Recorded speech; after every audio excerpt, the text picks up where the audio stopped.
Okay. So now officially starting the recording. Yeah, my name's Molly Green. I'm a learning abroad advisor in the LAC, and then I also have a split position with the College of Design. So specifically working with College of Design students and faculty in the study abroad realm. And then, yeah, Barry, if you want to reintroduce yourself. Yeah, Barry, a product design professor, and I run the school of the Department of Design Innovation, which has five schools in it. And I've taught different study abroads in the past, Hong Kong, Singapore, Shenzhen, but this is the first time taking students to the Netherlands. So that's what this one is all about. Um, And it's just me, right? Are there other people talking, or is this specific to Dutch design? Specific to just Oh, Dutch okay. design. So yeah, Yeah. I just have a quick slide about why design students should study abroad. I think there are so many reasons, and just to highlight a few here, I think anytime that you can get outside your comfort zone and explore new cultures and environments, that's going to help you so much, expanding your creative perspective, gaining global skills that employers value, but will also help you build a more well-rounded design skill set. It helps you become more adaptable, more culturally aware, and in a lot of ways can help you expand your network. So there are so many benefits to study abroad, I think, especially for design students, and especially this program, getting to see all of these fantastic places and explore design from so many different perspectives. So definitely, if you're thinking about it from this lens, there is so much to be gained. Um, and so just a little bit about the structure of an instructor-led program broadly. So as you know, this is a 3-week May session program that will leave shortly after finals this year. Instructor-led programs typically are shorter term programs, a slightly smaller atmosphere, max 20 to 25 students, where you're really traveling with an instructor who is an expert in the field, in the location. And it's very heavily outside the classroom. So you're doing a lot of excursions, field study type work, and things like that. And it looks a little bit different on every program. And we'll go into what that looks like on this program, of course.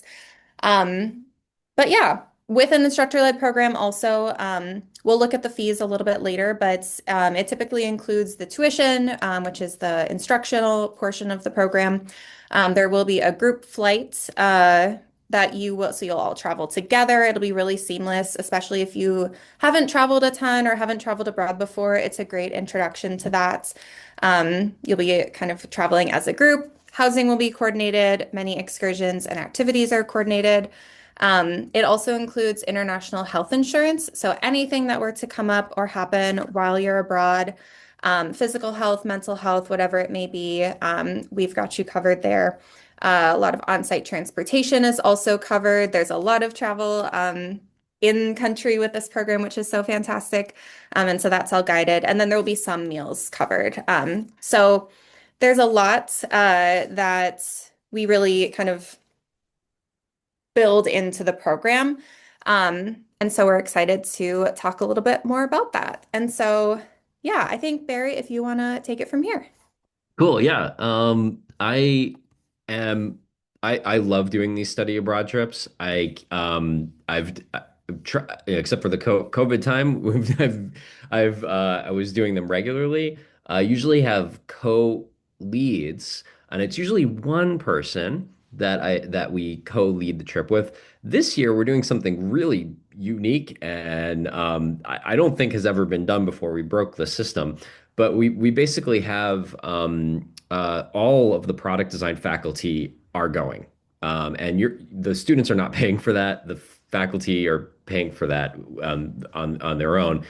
So you actually have like the entire faculty are going on the trip as well, and you have a bunch of leaders joining.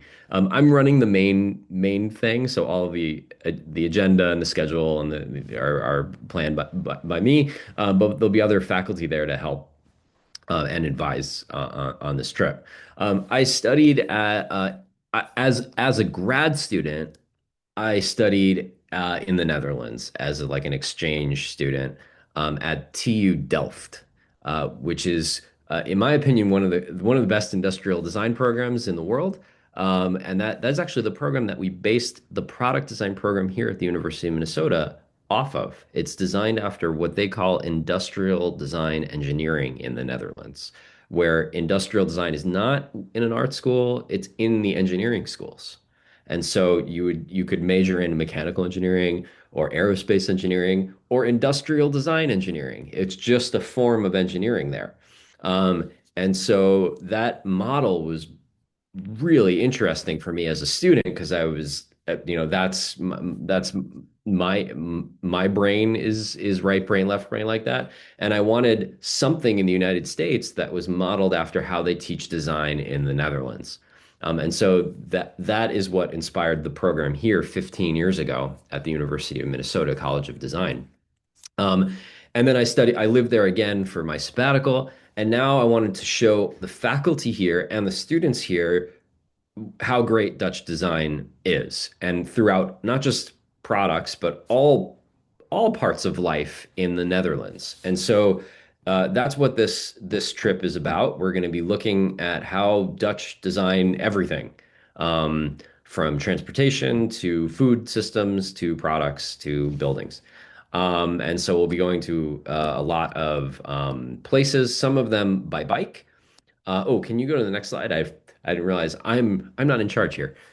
So this is the Netherlands on the left, and if you look at the on the picture on the right, that's the state of Minnesota overlaid on top of the Netherlands. And you might see that the state of Minnesota is like 5 times the size of the Netherlands. So you can drive from one side or the bottom of the Netherlands to the top in like 3 hours or something. It's not a big country. And it's actually very packed with, there's large cities. Here, if you think about the state of Minnesota and how many large cities we have, um, the Twin Cities being two of them, and the Netherlands have lots of really large cities, all tied together by incredible network of trains, trams, and highways and bike lanes. They have bike highways, and they are. If you think biking is great here, in Minnesota, it is like in another world there. And so biking is really important in this trip. So hopefully you know how to bike. I mean, you can probably get your way around other ways. Um, in Dutch, they have all their bikes have luggage racks on the back of them. And so it's very Dutch for somebody to ride on the back of somebody else's bike. So if you can't bike, you might ride on somebody else's bike also. Um, but the bikes are part of the trip. So you will get a rental bike for the weeks that you're there. Specifically the first 2 weeks when we're in bikeable land. So the first 2 weeks, we're going to be based in The Hague, which is the capital of the Netherlands. And The Hague is right there on the water. And we'll be doing excursions from The Hague to the nearby towns. So Delft is 45-minute bike ride away or 10-minute train ride away. Leiden, again, 45-minute bike ride away or less. We'll be doing excursions to dairy farms, actual farms, indoor farms from The Hague. And then we'll be going a little bit further to Tilburg, Gouda, Eindhoven, from there. And then the very last week we'll spend in Amsterdam. And there's plenty to do in Amsterdam for 3 weeks if we had 3 weeks there. But we have 1 week and we'll stay mostly in Amsterdam. Um, Next slide. So The Hague. I lived in The Hague. It is uh, it is home to the Peace Palace, the International Court, where they have hearings on all the time on things of international matters, and we will be attending a hearing if one is going on when we are there. So we'll actually see how law is handled in the Netherlands. The Hague it's a big city. It's a major hub for trains but it is also on the beach, and it has an enormous forest in the middle of the city. So to go from one side of The Hague to the other side of The Hague, you could bike through a massive forest, which is when I was living there, what we did every day when we were dropping our kids off at daycare, we would get out of our apartment, we'd bike through the forest, get back into the city, and then go to the beach. It has everything. It's kind of like Zelda or Link when you're playing the Zelda games, you go from like mountains to uh, beach land to forest land. That's kind of like what it feels like there. Okay, so that's The Hague. Next slide.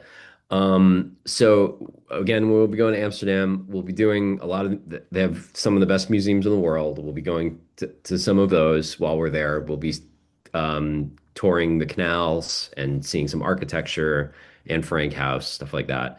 I'm very passionate about theme parks. Efteling is one of the two theme parks that Walt Disney was inspired by when he created Disney World. It is the sort of like the original Disney World, if you like to view it that way. And it's in Tilburg, and we'll be actually staying there overnight. The idea that you have these themed hotels that are on the property of the park, Walt Disney also stole that from Efteling, and so we'll be kind of doing that experience, and you'll seeing how maybe Disney kind of borrowed a lot of this like story. They took storybooks, kids storybooks, and turned them into rides, which again is what Disney World basically copied and did. Um, we'll be going to Rotterdam, which is known for their incredible modern architecture. The whole city was leveled during the war, and they rebuilt with some really, really cool buildings and bridges, conceptual housing like the cube houses below. And so we'll be doing primarily the most important thing is in Rotterdam is an architectural tour. That's what everyone goes to see. We'll be going to Eindhoven. Eindhoven is the tech capital of the Netherlands, and we'll be going to TU Eindhoven, and we'll be getting a tour of their innovation center and their industrial design program. We'll be going to Philips. So Philips is their tech headquarters is in Eindhoven. And so we'll be visiting with Philips. We'll go to the Philips Museum. Philips, if you didn't know, just opened a branch here in the Twin Cities. And so we met with the designers, the UX and the product designers at Philips Twin Cities, and they've been communicating with the headquarters in Eindhoven, and so they'll be giving us a tour of Philips while we're out there. Next slide. Delft is again where I studied. TU Delft, will be going to TU Delft. They have a really cool industrial design program, Industrial Antwerpen, and their buildings are enormous. They have expertise in all different areas of product design. Delft itself is a beautiful city. It's known for the Delft blue. So they do a lot of pottery there and very traditional blue painting on white pottery is a very Dutch, specifically Delft thing. We might go to the Delft Blue ceramics tour. I'm not sure yet if we're going to do that. Leiden is another beautiful city known for their market. So we'll be going to the Leiden market. We probably will bike there because it's not that far from The Hague. We'll be going to Gouda, which is known for their famous cheese market. And we'll be going at Thursday morning every week. We'll be hitting up the Gouda cheese market after we go to a dairy farm. There's a ton of dairy in the Netherlands. That's what they're known for. One of the things they're known for, and they're very good at it. And so we'll be eating a lot of cheese. The Kinderboerderijs are really cool. They are these kid farms throughout the Netherlands. So they were afraid that people would lose track of farming practices if you're living in the city and you're growing up in the city. And so, very much like playgrounds, the Netherlands requires a farm, a children's farm, for every certain amount of population of people. And so, throughout the city, you have these farms, and families would take their kids there just like you would to a playground, where they get to take care of animals and pick vegetables and take care of the chickens and stuff. And it's a really interesting part of their culture. And we'll be going there we'll explore some of the Kinderboerderij while we're there as part of Dutch design. Next slide. Transportation, we'll be looking at the train system, which is awesome. We'll be looking at their tram system. We'll be heavy into bikes. So you get we'll be biking around and seeing all the cool infrastructure they have for biking. They have bike highways that are dedicated to them, different systems for like traffic control on the bikes themselves, the parking systems for bikes, because everyone has a bike. So you have all these bikes. How do you store them?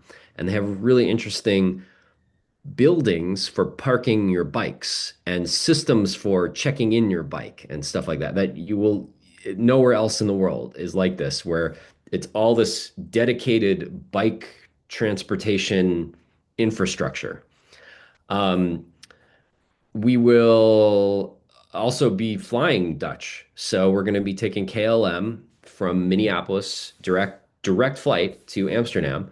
And so as soon as the trip starts, we will be experienced Dutch design on the airplane. We probably won't be in first class where you get the Delft Blue Amsterdam houses that are filled with Jenever, which is a Dutch liqueur. So they go hard on Dutch design in the first class, but we'll get a lot of the Dutch design on the flight.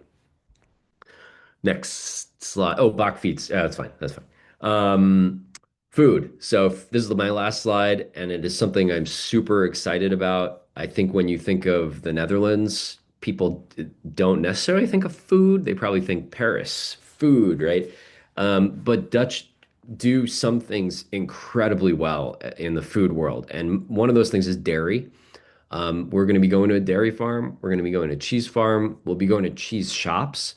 And I think when you think Dutch cheese, you probably think Gouda, or Gouda cheese. And that is like kind of like the name we give to all Dutch cheeses, but there's so many varieties of cheese there, and they're all really, really good. They have their version of like what we would call like a Parmesan in Italy. They have their version of that you can't really get here.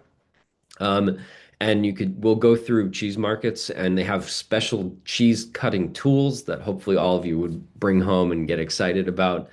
Um, so ice cream is good. They have dairy products that we don't have here. They have something called vla, which is kind of like a pudding. They have different varieties of yogurt that we don't have, that are not even called yogurt because it's a different type of dairy food. Um, Pancakes, you might have gone to like a Pannenkoeken house here. They are really into breakfast. So they have waffles, stroopwafels, which you might have had at Trader Joe's, and they're kind of hard and they look like this.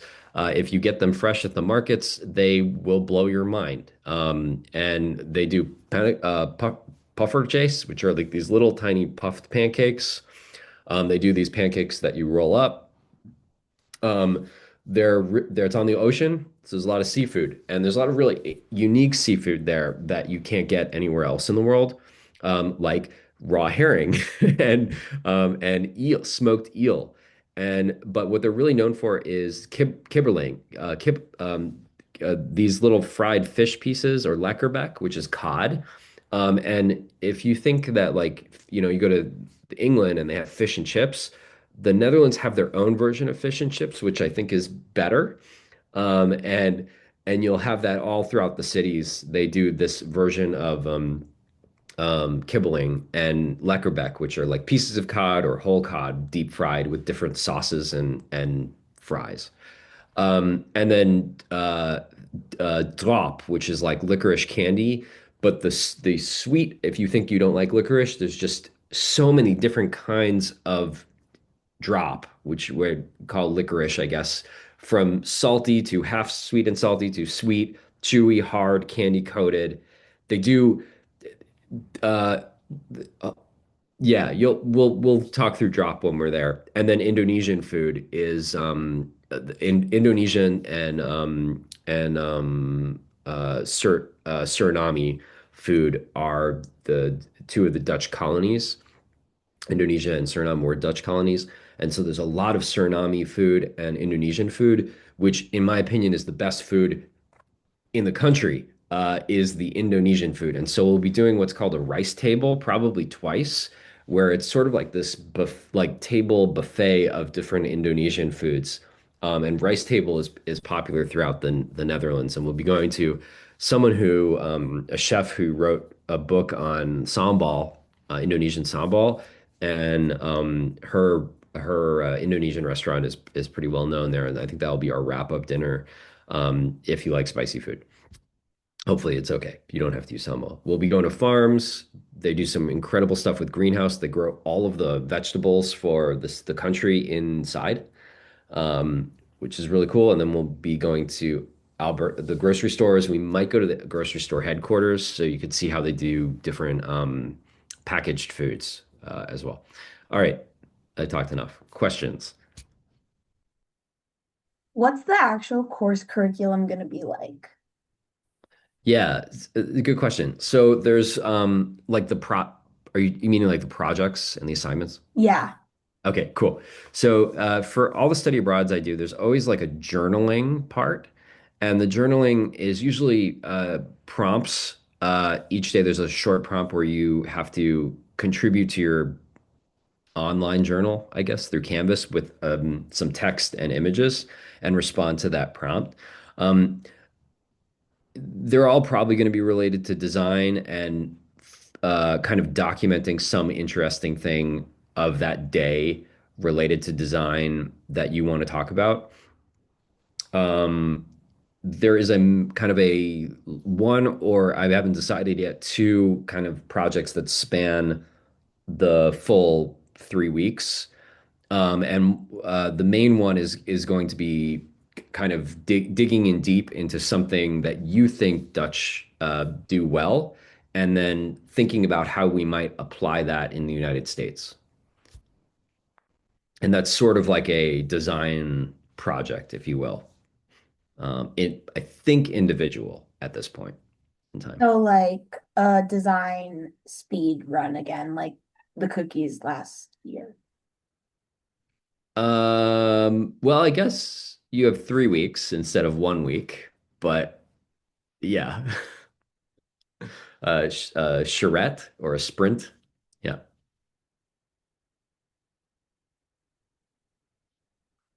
And then there'll be a lot of tours and site visits and stuff. And so, that's not it's still part of the curriculum, but it's not an assignment.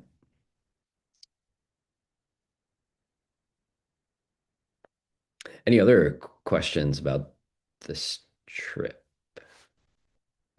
Is there a PDF where we can find all the information on the trip to reference? Yeah, so I think we have a PDF of these slides, and we also have a syllabus that has a tentative schedule for each day, what we're going to be doing, which we're still tweaking a little bit, but I think we could share uh, that right now. Yeah, I'll send an email after this with the slides, probably the recording, and I can add the syllabus as well and the link to the program page on the LAC site. Thank you.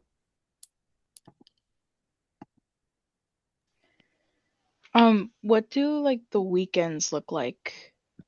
Like, do we have time to explore on our own?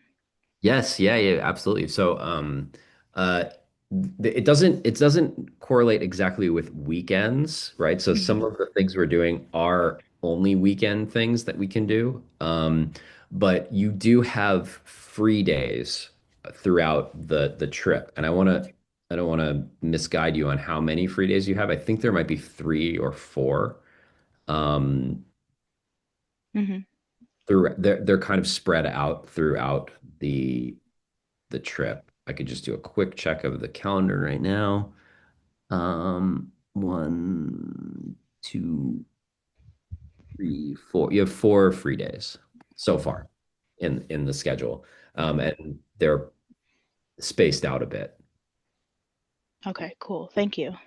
Do your own thing. Don't get in trouble, and you can't you can't leave the country.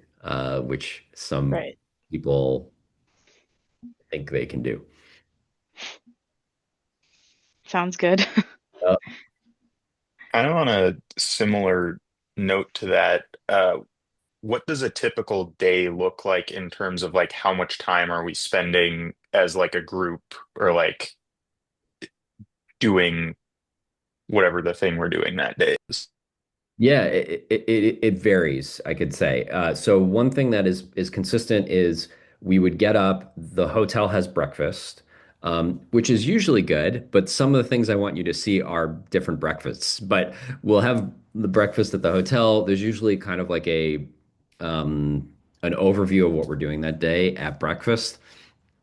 Some days we're going by bike, some days we're going by train, and some days we're going by bus to different things. Most days there's kind of just one thing, and that thing might be the whole day or it might be just a partial day. So, like if that day we're so like I think the second day that we're there or the first day we're there, it's sort of like a orientation of where we are. So here's the hotel. We'll be going to the grocery store and we'll show like here's the grocery store and we actually have to show you how to check out because it's not clear because it's all a new system, right? And so we're gonna actually have to show you how to buy things in the Netherlands because it's not obvious. Um, we'll be walking around. We'll show you where other types of stores, like the Hema, which is kind of like a Target, um, where some drugstores and stuff are that you might need things in the area where the tram station would be for pickup, where you would get your bike, where you would park your bike, and then you would have the rest of the day to probably crash because you're jet lagged. But then other days, like if we go to Delft, for example, we'll be going to TU Delft. We'll probably go to the city center. We'll probably spend some time in the city center. You know, you go explore, meet back here. We'll go to the school. We'll tour some of the buildings, and then we'll go back to the Hague, the hotel. Um, some days it might just be one thing, like Peace Palace. We're going to go to Peace Palace. We have a hearing. We'll go to the hearing. The rest of the day is free. At Efteling, if we go to the theme park, I still haven't decided how much I want to be your tour guide in the park or not, because I love theme park rides and I can tell you all about the stories that were inspired by these rides and a lot of the animatronics and the technology that goes into each of those rides. So that might be a group thing. It might be a, hey, welcome to the the theme park. Go do your own thing. But to be determined. So days are every day is slightly different on the model of how much you're with us or how much is on your own.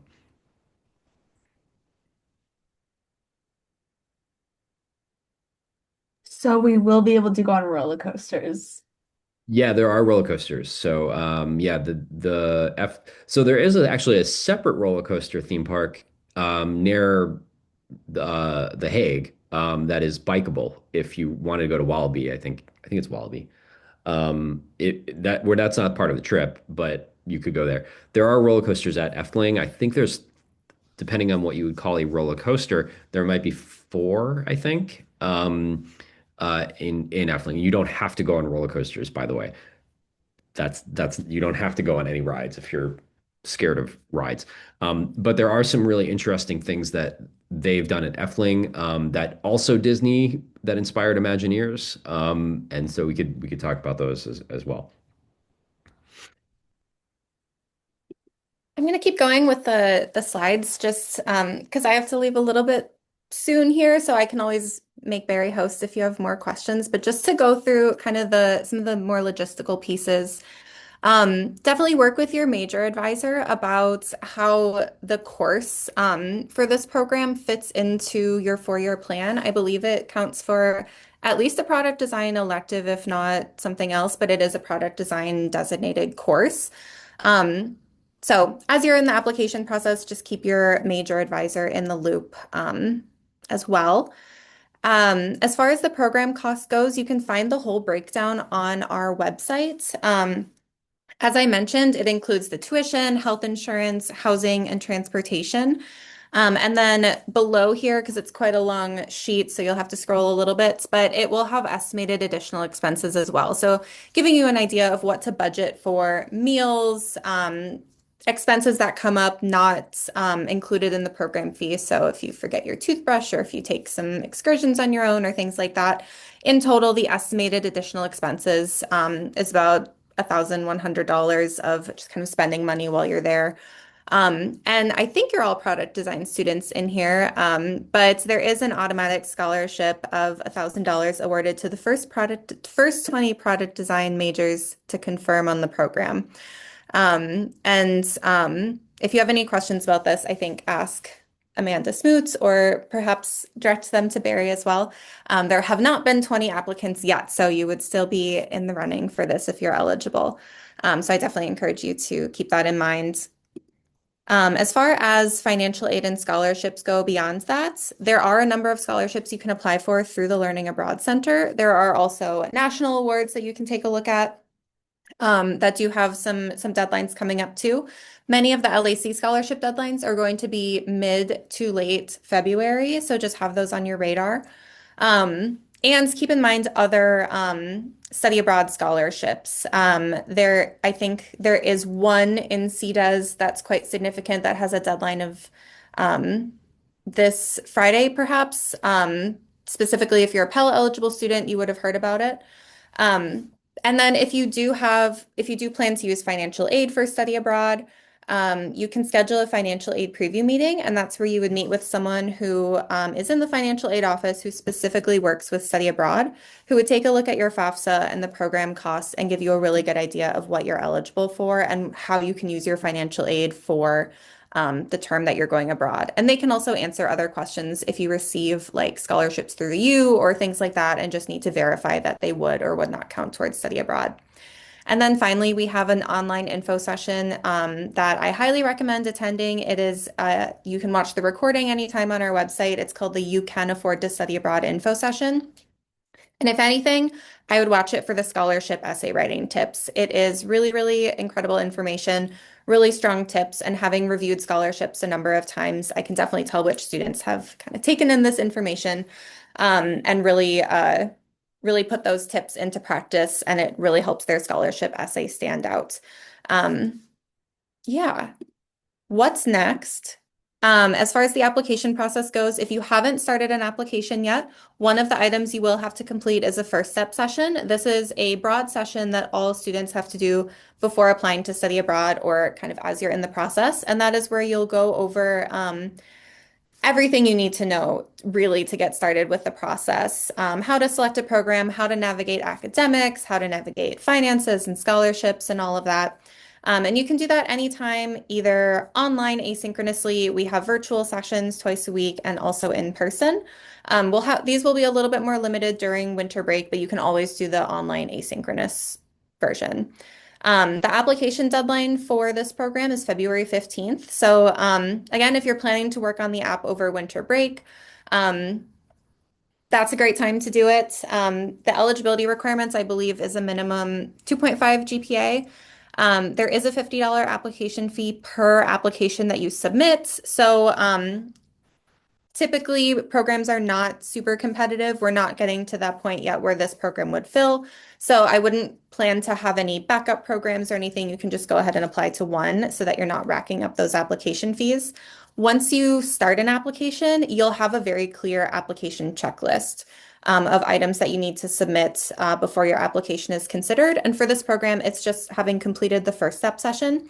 And then there's a brief application essay. Just consider it a statement of interest where you're expressing why you're interested in the program, what you hope to get out of it, things like that. And then applications are reviewed on a rolling basis. So usually you'll hear within a week or two if you've been accepted.